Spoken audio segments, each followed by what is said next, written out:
What I'm about to share with you next is 3 years worth of lessons in how to generate the best possible leads with Facebook and Instagram advertising, meta advertising for med spas, body contouring, facial aesthetic clinics, skin tightening, and other services for the sole purpose of fixing three of these biggest problems, which are ghost leads, broke leads, tire kickers. So any med spa that's cracked these three problems is essentially a multi-million-dollar business, because this is by far the biggest thing that's holding med spas stuck at 10, 20, 50K per month. And so in this video, that being said, I'm going to show you how to turn wasted ad spend into high-ticket treatment plans. If you've had marketing agencies that came in, underperformed, if your own internal department or your own ads underperformed and you've left wondering why you are getting ghost leads or broke leads, this is going to clear all of that. And it's going to do it with the lowest hanging fruit first, which is the AI algorithm that is the Facebook pixel. The pixel secrets that no one ever talks about. So I'm going to start by saying most med spas optimize for the wrong event. And this is something you've probably already heard a million times if you know anything about Facebook and the pixel, which is to say, don't optimize for traffic, for page views, for all these like low intent vanity metrics. You probably already know that. If you don't, newsflash, don't do it. It's a waste of time. Now, this is where it gets really interesting. When it comes to optimizing for the thing that you actually want, which is lead form submissions, that is what most med spas do. That is what most med spa marketing agencies do as well. And this is where they're actually missing a trick. What's really getting really good results is optimizing for another event that's even deeper, even higher intent, which is schedule. So what do I mean by that? Imagine if you optimize for traffic, you're getting traffic. If you optimize for leads, you're getting leads. What if you optimize for schedules? What if you optimize for people that are actually booking into your calendar, and even better, are paying a deposit? So it goes without saying, avoid traffic, avoid reach, avoid video view events, because they attract browsers, not buyers. There's only one exception to that, and I'll get to it in a second. But before I go there, let me explain to you how to actually set this thing up so you can actually go and implement it straight away. So just to explain this from the top of the behavior, you have your meta that sits here at the top, okay? Terrible writing, I know. This is Facebook and Instagram. So Facebook and IG sit at the top. This is where you place your ads, okay? And then these ads send traffic to a landing page with a lead form. And the lead form is where you take name, email, phone number, typically. You should ask more questions here, by the way, qualifying questions. I'll get to that in another separate video. At the beginning, we'll keep it simple, straightforward, just those questions. And then that then could either go straight to a thank you page, which is obviously a huge loss because now you have people's attention, and it could potentially send them to a booking page. So on a booking page, you can have a calendar, and on that calendar, people can book an appointment.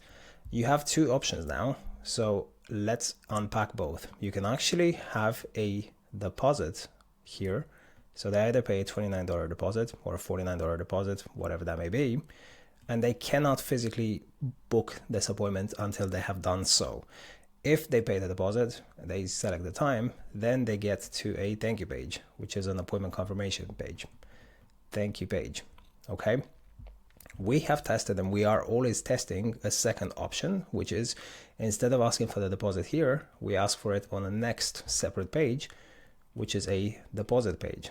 And why do we do that? Because we want people to psychologically commit to the appointment and then go to the deposit page. By the time they got there, it's kind of like, I've already kind of booked my time in, I've already made the effort, might as well go and pay the deposit now as well. So it's like dragging it out. It's friction distribution, one thing at a time. So these two-step approaches work sometimes if people come in here. And not just that, but also the appointment gets requested, it doesn't get booked until the actual deposit gets collected, okay?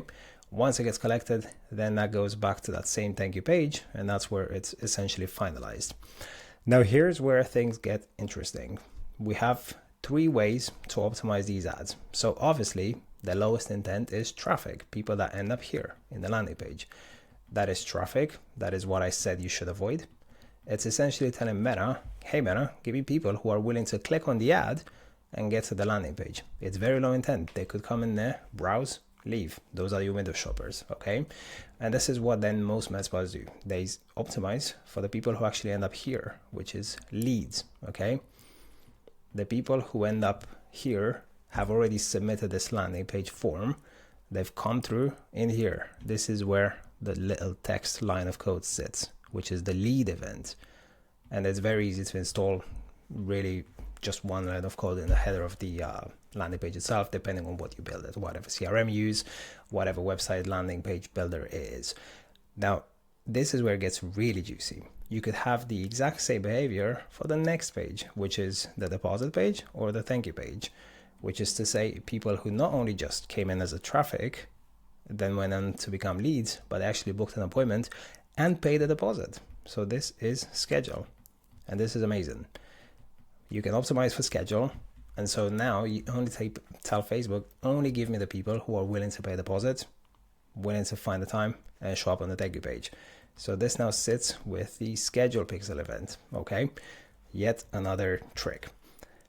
I'm going to make this unnecessarily complex here and just give you a little other ace up my sleeve, which is, if people come in, they don't book the appointment, then you split it into this, to the deposit page. If you still don't get people booking the appointment, you're at least getting an appointment request. At that point, you can essentially bypass the deposit page entirely and go to a revamped thank you page, which is initiating what I call a Trojan approach. So now, instead of going to the thank you page and requesting the deposit first, which you know they're not going to pay for whatever reason, they've seen too many ads, they're too sophisticated, the market's too saturated, they've been too burned, whatever that may be, you let them request the appointment here. You then go to a thank you page, which is essentially priming them to speak to your team. So here it's not a case of, hey, thank you, your appointment's confirmed. It's more a question of, thank you, now we're going to personalize your appointment. Please respond to our texts. The whole purpose of this page is to get them to respond to your texts, because now you'll be able to start texting these guys. And if you text them long enough with the right sequence of questions and answers and back before and afters and so on and so forth, you're going to get them to a point where they're going to be willing to pick up the phone and actually speak to your team. And then you're going to be able to take the deposit over the phone and actually close these guys. Okay. This is what we deploy when there is low or no pickups. Okay. No pickups. And so if you do it that way, then you want to optimize for the schedule event potentially on this page. So you can move the pixel on this page. Just be aware that these people are not going to be actual schedules.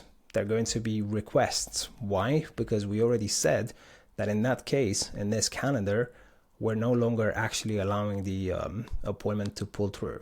It's requested and it only gets confirmed when the lead has actually paid the deposit. Why do we do that? Because we know if they're not going to pay a deposit, they're not going to show. We've tested it dozens of times to see if it's really the case that they can book without a deposit and show up. They don't. They just don't. It almost never beats the scenario in which they actually pay the deposit. So I wouldn't even waste your time on that. Your time or advertising dollars. Okay. So now let me show you what I mean by that when it comes to actually setting this up in Meta and on the landing pages as well. Okay, so you have your campaigns. Let's go to that. And then in your campaign on Meta, you have your ad sets. Now notice how the ad set has different optimization events. This one has cost per lead. This one has cost per website schedule. By the way, that's because these two separate ones, these ad sets are optimizing for different events. This one, instead of Facebook, get me leads. This one tells you, get me schedules. By the way, you can actually see both of those events, because for someone to become a schedule, they will first become a lead. Yeah, they go through the same sequence. They're not just going straight to the calendar. This is really important for you to understand. It's not that these ads are sending people to this page. They're still going to the same page here at the beginning, but they're basically passing through. They're submitting. We don't really care if they're triggering this, although they are. We just care that they actually do this. They go and pay the deposit, or they pay the deposit there and then up on this thank you page, okay? Or they go straight to that Trojan page instead. And so the only thing that you really change is how you're setting this up. You're setting it up as maximize the number of lead, or maximize the number of schedules. Conversion event is the schedule, and that's the only thing that's different. You make sure that you have that line of code in the thank you page on here or on there, or the lead in there, and that's it. The algorithm does the rest. And now let's have a look at the actual metrics as an aggregate. We're going to have to change the columns here. We're going to have to add some more columns. I've already personalized this. It's already here. Leads and appointments. So you can see that even if your cost per result here is only showing lead or a schedule, and now you can see 25 leads, 8 schedules in the last 30 days. Now you can actually see on this side here, you can actually see the leads and the schedules for both of those two ad sets. And unsurprisingly, the cost per lead for the schedule campaign is slightly higher. But look at the cost per appointment. The reason why the cost per appointment is lower here is because you're working with the algorithm. You're telling it to go find the right people. And this is the power of optimizing the ads for the right thing. So I cannot stress this enough. If you haven't tested this yet, then you absolutely have to do this. And when you do, make sure your setup is correct, because this thing is only as strong as its weakest link. And if you're going to optimize for the right thing, and if you're going to get better results from it, then you might as well scale that campaign, or you can do both. A lot of times the right answer is non-binary. You want to be able to do both. But again, make sure your pixel is set up on all these pages, and make sure you fix for the constraint. What we do here is typically we switch from leads to schedules if we're getting too many leads and they're not picking up the phone.